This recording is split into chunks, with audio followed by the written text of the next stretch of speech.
Welcome to HerStory, the podcast where we share the real, behind-the-scenes journeys of founders who are shaping our Space Coast and Treasure Coast communities. This show is about the stories that don't always make it to social media, the turning points, the risks, the lessons learned, and the moments that quietly change everything. We sit down with founders and small business leaders to talk about where they started, what they've overcome, and what it truly takes to build something meaningful. HerStory is produced in partnership with weVENTURE Women's Business Center. It elevates small businesses and inspires the next generation of entrepreneurs to pursue their ideas with confidence. You do not have to build alone. There's an entire community ready to help take your ideas from vision to reality. Whether you're a business owner or a dreamer in the early stages, or someone who loves supporting small businesses, this show is for you. This is HerStory. Welcome to the HerStory podcast. We have Dr. Kathryn Rudloff as our first guest.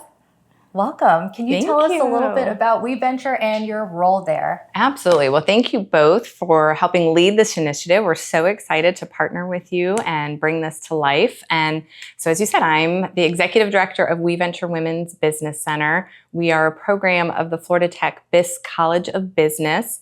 And since 2007, we've been offering free business coaching, low and no cost business education, training, mentorship, and leadership development programs for women on the Space and Treasure Coast. So we serve Brevard, Indian River, St. Lucie, and even down into Martin counties. What year did you join weVENTURE? Yeah, so I joined weVENTURE, it was kind of funny, in 2020. Wow. In January of 2020, yeah. Right before the pandemic hit. Yeah, and so just that like backstory, it was kind of, it's kind of a God thing sometimes. Like you just never know where you're meant to be sometimes until you end up there. And so I had been at home with my kids for about a decade and was working as a consultant and, never more than maybe 20 hours a week. It was very flexible, but I was getting bored. And I was knowing that I really wanted to get back into maybe full-time work. Yeah, 10 years deep, the kids are starting to get independent. They don't need you as much. Yeah. And so my baby was about 2.5. And so I was really okay, if he goes off to preschool, what's going to happen? So the predecessor, the previous executive director at weVENTURE approached me about this, and I really wasn't sure if I was the right person for the job because I didn't have a business background. I had more political and communication, married to an entrepreneur. weVENTURE needed somebody for this position, the executive director, to advocate for our programs in the community, to bring in clients, mentors, and donors, and really helping fund the program and set the strategic plan for where the organization will go. And still, I was nervous about it, but then when the pandemic hit, we became the boots on the ground for the federal government. And so the Congress in the CARES Act actually gave WBCs more funding. We were able to more than double our staff capacity to serve. And so then I was kind of very resonated with my background in politics, having worked in Washington in a local district office on that constituent service. Like we are the boots on the ground of the federal government. We are here. I know from the federal government, we're here to help, but we are here to help businesses and to kind of provide this assistance. And then I can be the person who can both navigate our relationship with the SBA, with the university, and then with donors in the community to make sure that our program continues to operate and meet the needs of our local community. We're very much a public-privately funded. We rely a lot on local community support. What is some of the growth that you've seen in the program and the support you've been able to provide? Yeah, it was very important to me after the pandemic. Once we had this huge influx, they gave us more than double what our normal federal grant was. So it was like this big, and they're like, you have a year to spend it. So, we added additional business coaches and contract coaches and really our client surge. We went from helping about 300 unique clients a year to over 1,000 in that pandemic year. Yeah, it was a big, but it was possible because it's huge. Yeah, it was huge. I look back on it we did so much. Brevard County, Indian River County. Brevard, Indian River, St. Lucie, and now we serve down into Martin County. So it was so the capacity went up. So it's been very important to me to try to maintain that capacity. Yeah. And then we have been a booming economy. While the rest of the country was kind of still shuttered, we had that Florida boom, in 21, 22, where people were coming to us like, I'm so busy, I don't know what to do. I'm growing, I don't know what to do. We kind of had boom years then. And thankfully the community support has been just tremendous. I mean, so many of our longtime supporters, they increased their support because they were following the numbers. As we talked about, more women are starting businesses, and then in Florida, we're booming. The need was really there. It's an awesome time to be a woman entrepreneur right now. And I'll tell you that the history, when we go back, a lot of times people think that this is ancient history, and it's so relatively new, because it wasn't until the 70s and really the 80s that we saw women entering the workforce in significant numbers. And it was towards the end of the 1980s that Congress actually looked back and they said, we see women entering the labor force. Why are they not starting businesses? Why are we not seeing a growth in woman-owned businesses? And so they commissioned a study, and they found two primary drivers: that women were still required to have a male relative as the co-signer to get a business loan. What? Wow. 1988, that was still the state of the world. Oh my gosh. Yeah. And then the second thing is that women didn't have the access to mentorship and education that they felt they needed to start, run, successfully manage a business. So with HR 5050, Congress actually removed that requirement that you need a male relative to be a co-signer.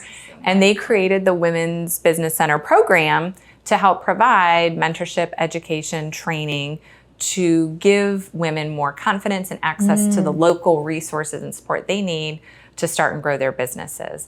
So since then, so if that passed in 1988, let's say it goes into effect 1989, right? So since the 90s, we've seen over a 3,000% increase in female entrepreneurship. Those are big numbers. It's exciting. It's absolutely huge. In the 5 years leading up to the pandemic and the 5 years since the pandemic, women have been the fastest growing segment of new business starts. Here in Florida, we are creating jobs at almost double the rate of our male counterpart, which means our businesses are growing and creating jobs. And this is not to throw shade against our, male colleagues and businesses of that nature, but what it's showing is that women are just hitting our stride. It's only been in the last 30 years that the professionalization of women coming into entrepreneurship, and we are really hitting our stride. So it's a great time to be a female entrepreneur. We're also really leading, America has gone through a dramatic shift.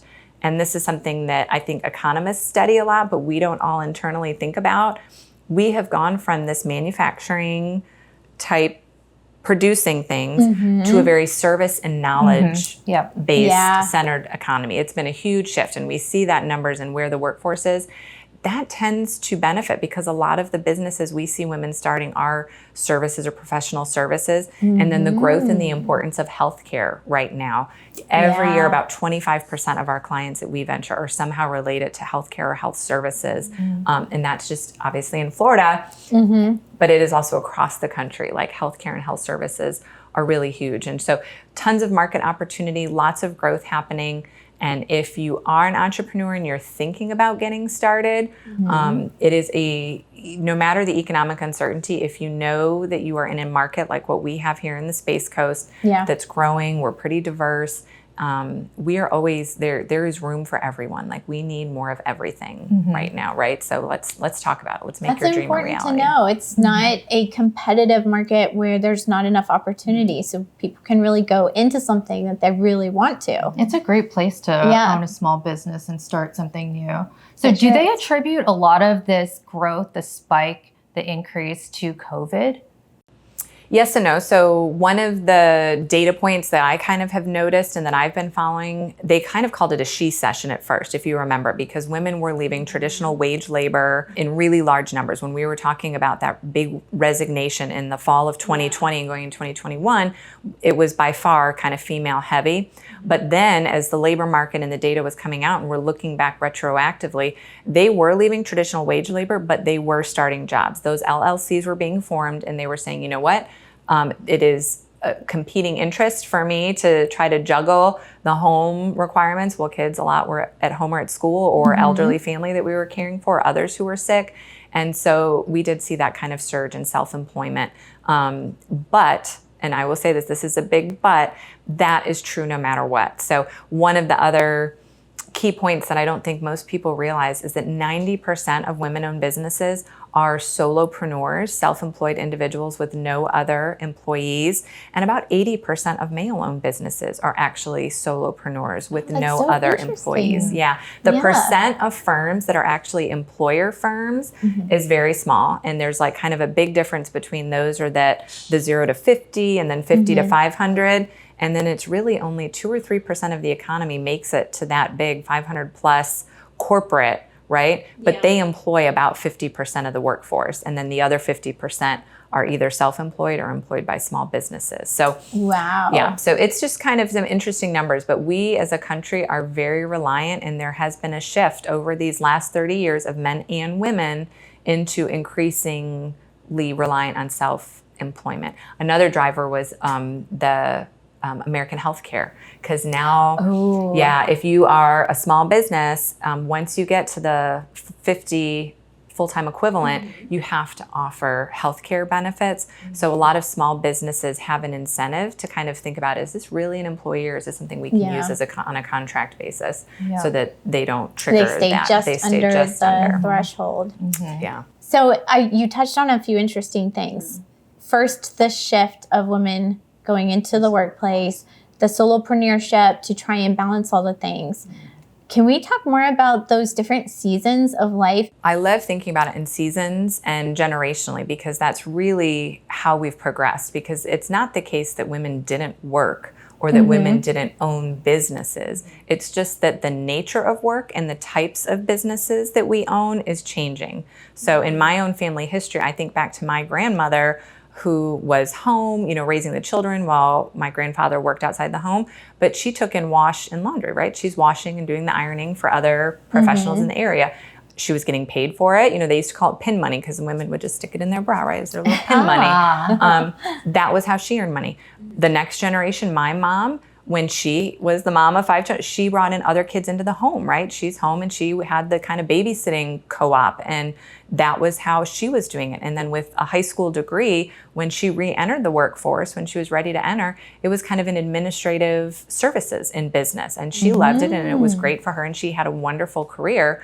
But now her 3 daughters that, I went on to get my doctorate. I have another sister who's an optometrist, so she's Dr. Jackson. And I have another sister that's a nurse anesthetist, so that's an advanced medical must be so proud degree, right? You guys. And so my sister owns her own medical practice, right? And then at different seasons in my life, I went from working in the workforce, and when we were having our family and my children were young and I wanted to be home with them, I left a traditional kind of wage labor job, formed the LLC, and worked as a consultant for the 10 years that I was home with my kids. So it's a different season. It's how women are adapting. And I feel very lucky that we live in a time and an era where we have those opportunities. And there's actually a lot of research that tracks the growth of the internet with increasing economic opportunity for women, because until you could sell and reach new markets and potential customers on the internet, you were kind of limited. My grandmother, for better or for worse, her business opportunity was limited. It was local. To those people who were local in her district. Right. Whereas when I, wanted to form a consulting, like, the reach is so huge. The reach is huge. Like, I can just reach so much farther. So the growth of technology combined with the growth of education, combined with, the opportunity that we can create for ourselves in the market, again, has made it a really unique time that the types of work women can do and how they move throughout the workforce. 2 years ago, or was it just last year, but the Nobel Prize for Economics went to a woman who studied and noticed that kind of sagging middle that we talk about, those productive years for women. And, there's a lot of debate about the cost or the benefit and families. I take the perspective, we can't deny that we're the ones that have children. They haven't solved for that yet, right? Like, that is our reality. So owning that reality and just making it easier for women to navigate and feel like they can be productive through their careers, even during those more challenging times when we are, in the caring for young families. The sagging middle, I've never heard that term before. So this is the time when women are ready to start families and decide. It's typically like 30 to 40. So like in a more traditional career trajectory, maybe for non-parents, you're hitting a stride into your 30s and 40s, and it kind of, that's where you hit peak. And then there's definitely where, like for working mothers, like there's that sagging middle where our trajectory comes, steps down. And one of the concerns that we do have for women's advancement in the workplace is if you miss that opportunity to move into middle management, like if you have a more corporate career and you miss that opportunity to grow into middle management, it's harder to catch back up. That's where we call it the broken rung theory, that it's harder to then catch back up because you've already missed that first lower step. Oh yeah. But it's perspective. And I think rather than admit, personally for me, it was a choice. It was a choice. Like we wanted to be home with the kids. For everybody, it's not a choice. Sometimes it is, necessity that is driving when you take a back seat to your work. And then what's also interesting and that we can't forget is that this is all new, right? It did used to be, and most of our systems are built for a one breadwinner family where somebody else is home. And so just the whole shift that now the vast majority of families are two income families, or they're just straight up single head of household, right? And so either way, whether you're out of necessity, both of us have to work, or I'm the sole breadwinner for my family, it puts a lot more pressure because women do tend to be in those single family households with children, the sole breadwinner.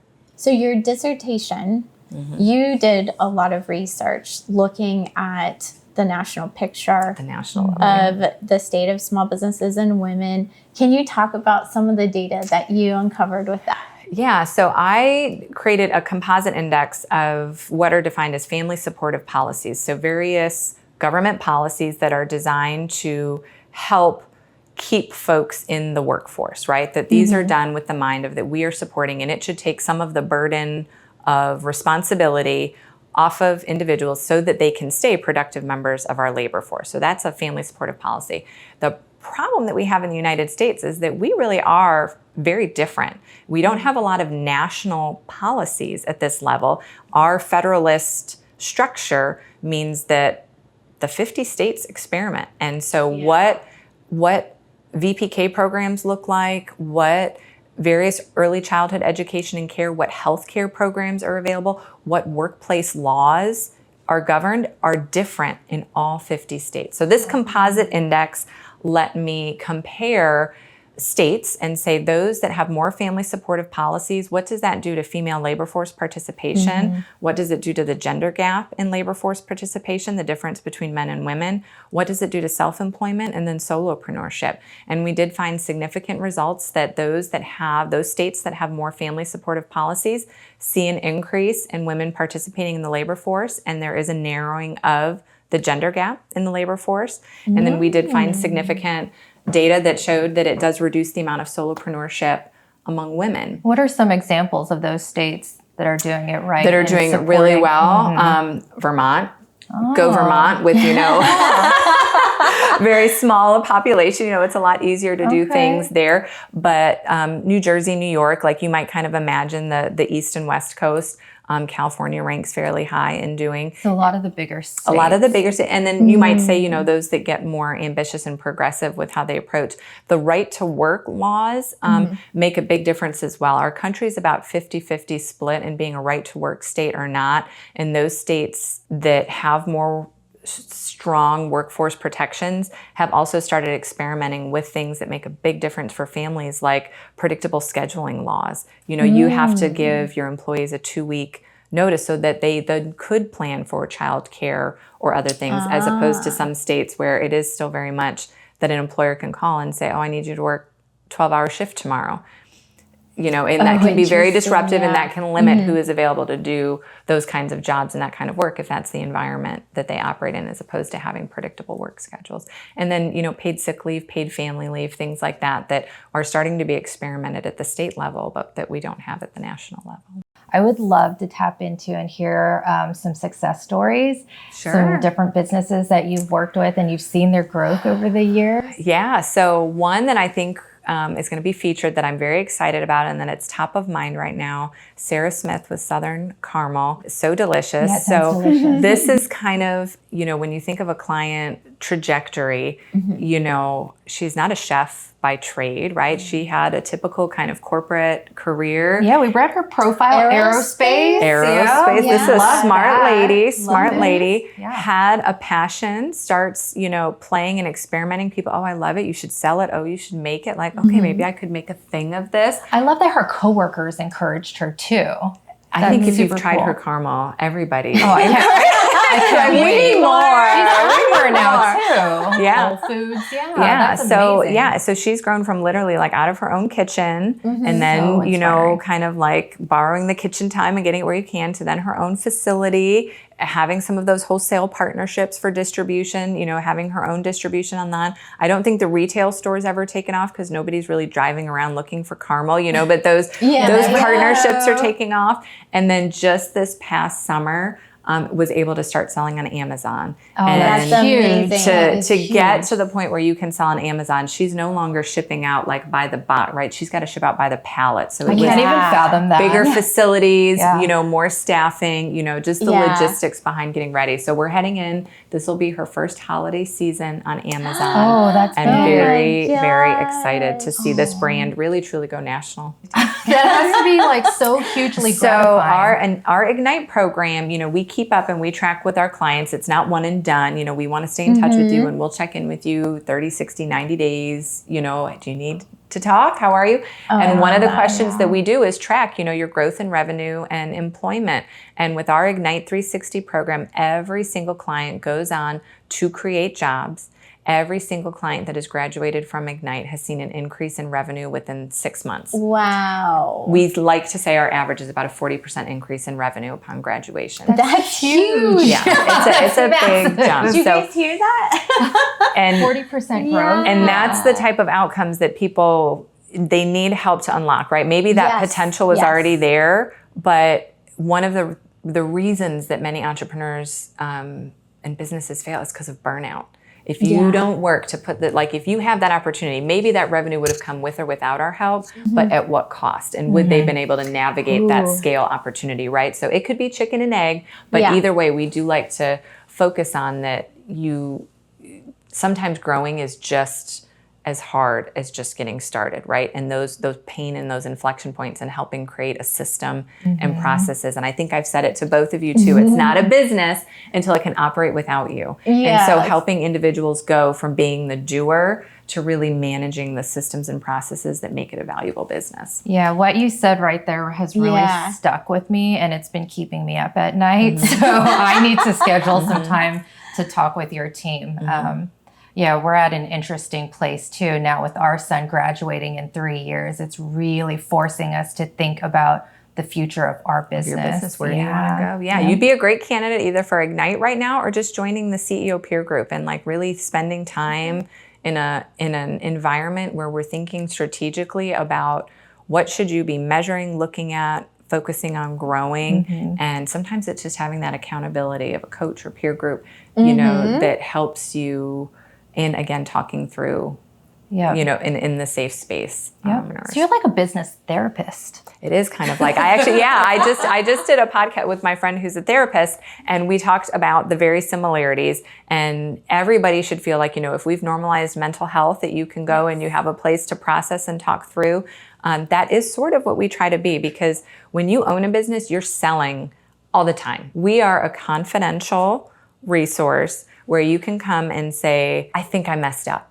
Something doesn't look right? So the place where you can come with the things that aren't working and aren't going well, just like you would to your therapist, to try to work on it and make sure that you can navigate those problems, issues, challenges. Tell us more about the specific programs that you have and who the ideal candidates are for each of those, because I think that that's going to help people understand how to engage and see if they're a fit. Yeah, absolutely. So, and that's, again, a priority for us to make sure we have something for every phase. So let's just start at the beginning. If you are pre-venture, you have an idea, you think you want to start a business, really, we will encourage you to join our Pathways Business Launch class. We offer it several times a year. It is like a class, cohort-based. For the most part, we do it virtual, but we do have 1 or 2 sessions where we do the business model canvas that are more impactful in person. So we encourage folks to make time to do it in person, or we schedule a one-on-one Zoom time for that, just so you get that interaction. And it is offered in English and Spanish. So if you're thinking about getting started, you can also just come and work with a business coach if you kind of feel like you know what you're doing, or you've got some online guidance that's already told you, oh, I've got a business plan.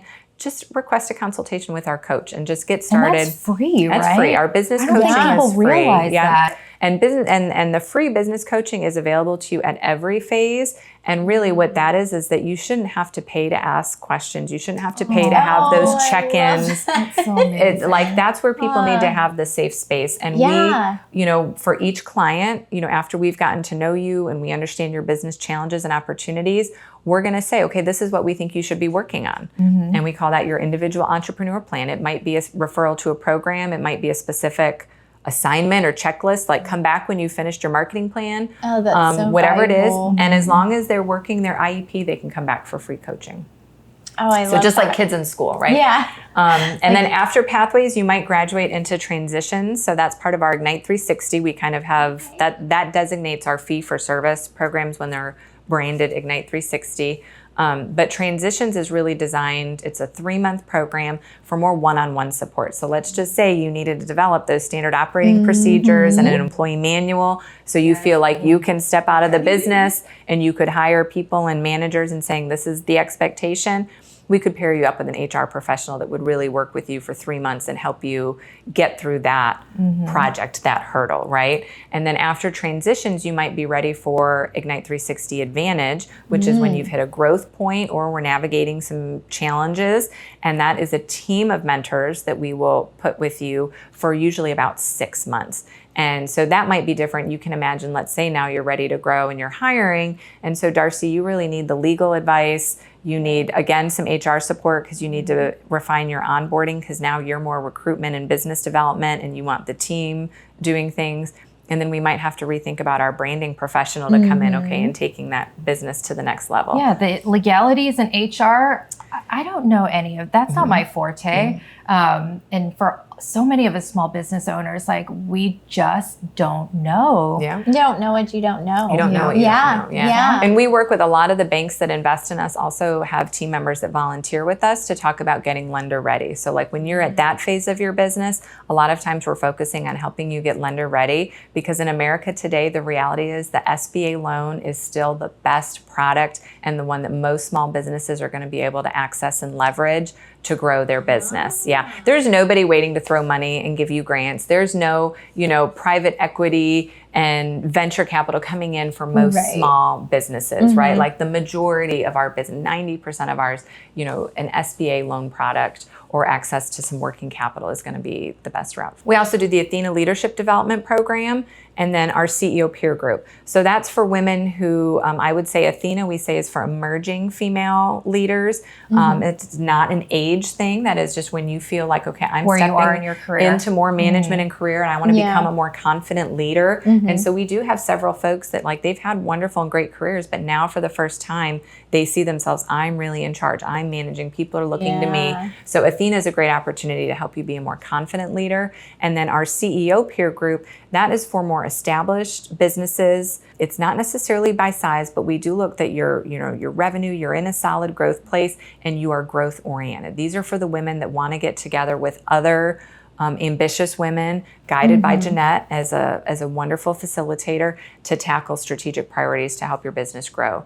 And then from there, our advantage, or I think it's so Premier. This is the last one, though. I programs. promise. That's the one that we talk exit training. That's the one we're saying where your succession planning. This is one maybe you're franchising. This is the one like you're really a bigger, more established business, and we're looking at either that super growth and maturity, or we're looking, to your exit. And then through the additional funding from the SBA Growth Accelerator Fund, we've also started working in collaboration more with other parts of the university on our Accelerator program. Ooh. So we're combining the business expertise we have at weVENTURE with some of the technical expertise, equipment, engineering, prototyping, design work, available over at Vertex Applied Innovation Hub. So then the Accelerator program, we're a little better equipped now to help more technologically focused, innovative companies. That's great. I mean, it is a space It is a coast. space We are coast, very tech STEM heavy. Yeah, we are.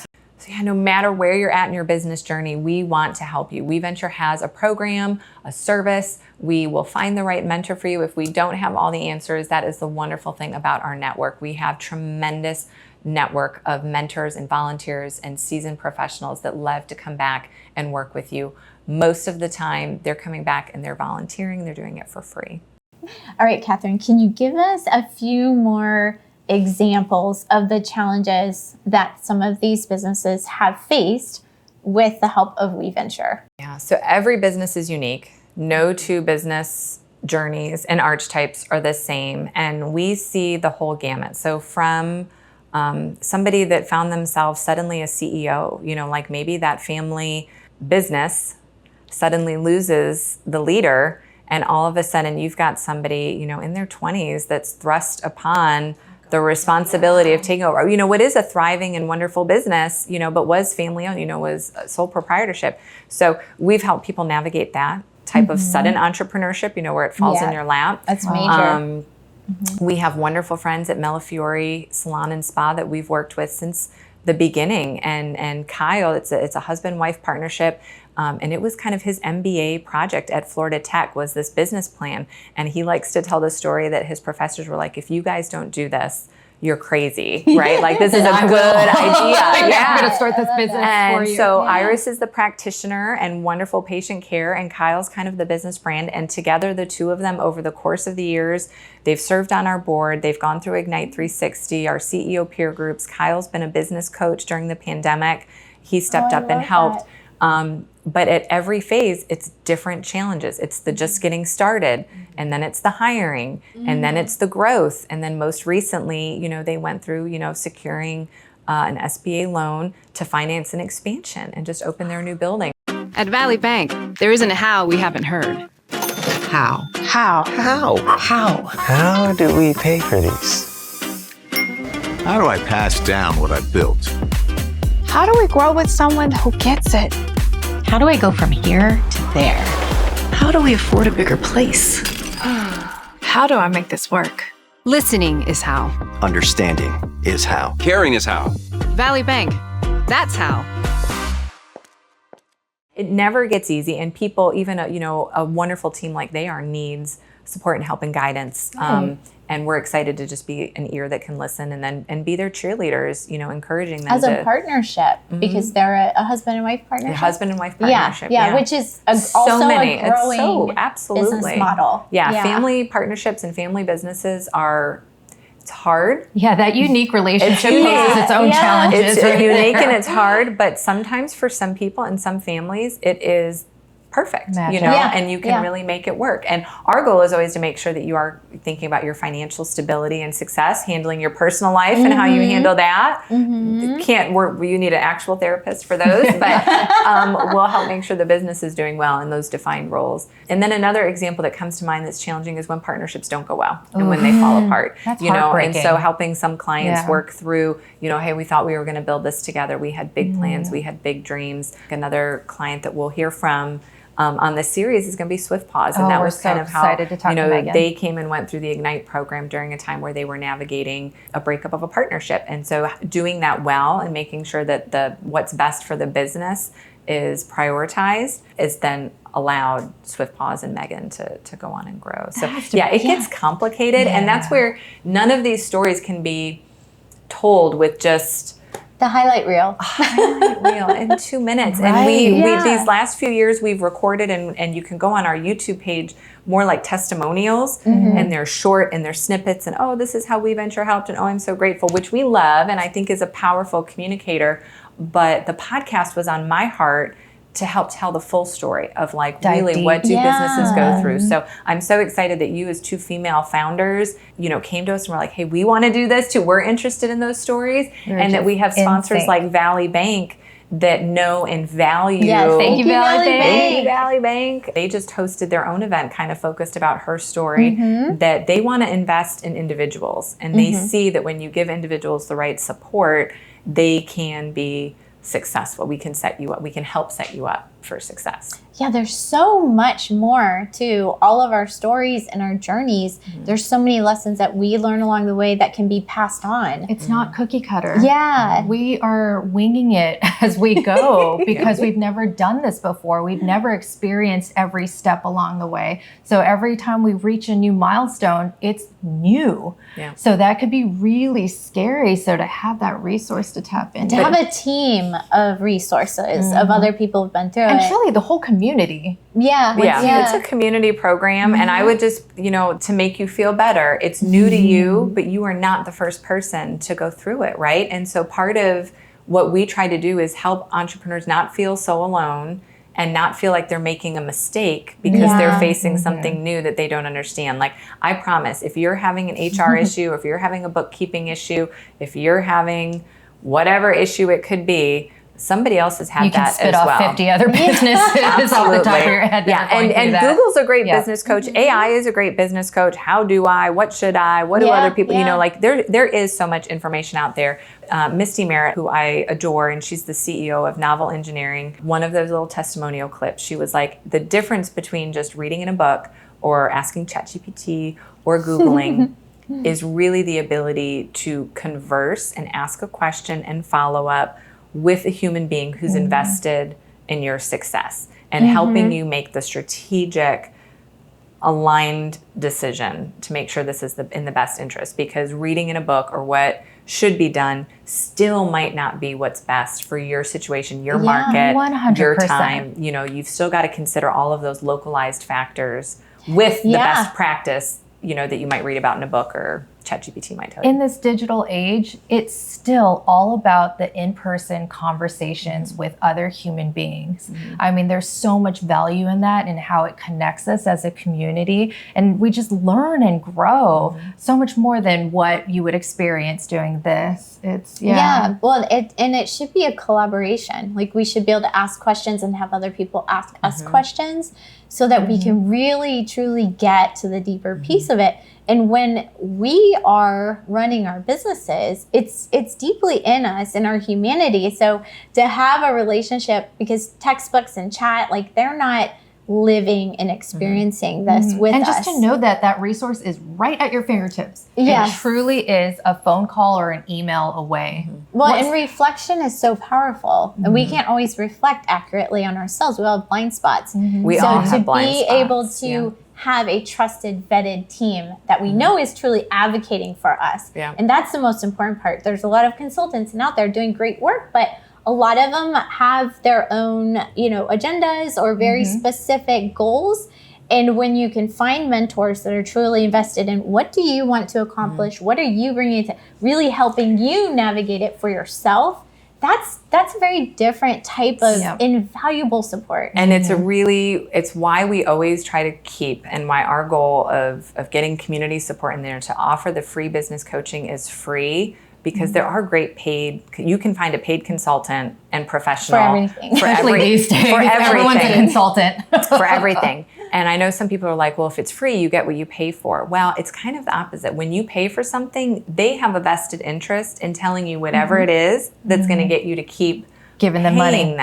So we really value and I empower my coaches that sometimes our advice is the challenging advice, is the hard advice. We're going to push entrepreneurs and do the difficult things. And one of the characteristics that you have to be successful as an entrepreneur is coachable and willing to learn. You have to be able to admit what you know you don't know. And I can tell you that the clients that come in and they aren't coachable, they aren't willing to learn, they're not curious, they're not willing to hear those other perspectives, they generally will self-select out because we're going to tell them and push them on hard. We are not there to just tell you and affirm, oh, you're great. Oh, you're doing great, right? We're here to question and to help you make sure that you've really got that solid foundation, that you've really got solid numbers, you really understand your business. And so sometimes, free, it is a better option because we don't have that incentive to just tell you what you want to hear. We have your best interest in mind.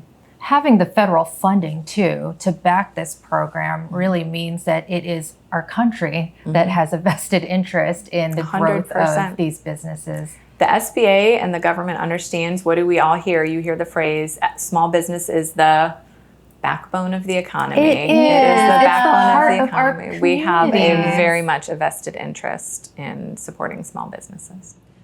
Thank you for listening to Her Story podcast, brought to you by weVENTURE Women's Business Center, a program of the Florida Tech Bisque College of Business, in partnership with our wonderful sponsors. Together, we are building a thriving and diverse small business ecosystem that enriches our entire community. At weVENTURE, we offer free business coaching, low and no-cost business education, mentorship, and leadership development programs to help you confidently launch and grow your business. Visit weventure.fit.edu to schedule your first free coaching session or learn more about our programs and services. No matter where you are on your entrepreneurial journey, you don't have to build alone. weVENTURE WBC would be honored to be a part of your success story.